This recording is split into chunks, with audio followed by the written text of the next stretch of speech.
నమస్తే అండి, నేను అపర్ణ. భారతీయ సంస్కృతికి స్వాగతం. తిరుప్పావై 26వ పాసురం.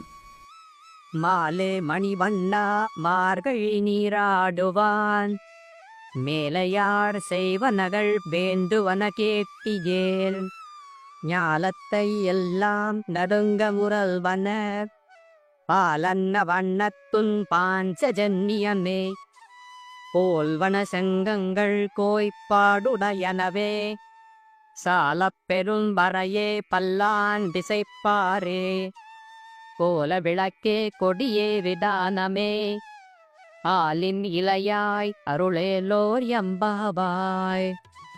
ఈ పాసురంలో గోదాదేవి నోముకి అవసరమైన ఉపకరణాల గురించి వివరిస్తోంది. తన కృష్ణానుభవ సంపూర్ణతకై మంగళాశాసనం చేయడానికి పాంచజన్యము, అతని శ్రీముఖాన్ని స్పష్టంగా చూడడానికి దీపము, దివ్య పతాకము, పందిరి మొదలైన ఉపకరణాలను కోరుతోంది.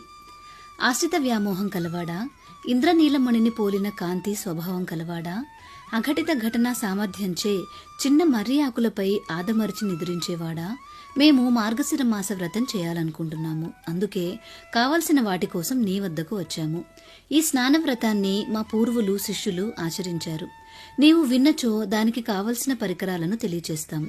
ఈ భూమండలం వణికేటట్టు శబ్దం చేసే పాలవలే తెల్లనైన నీ పాంచజన్యమనే శంఖమును పోలిన శంఖములు కావాలి. విశాలమైన చాలా పెద్ద పరమను వాయిద్యం కావాలి. మంగళ వాయిద్యాలు, మంగళగానం చేసే భాగవతులు, మంగళ దీపాలు, ధ్వజం, మేలుకట్లు కావాలి. నీ కృప చూపించు.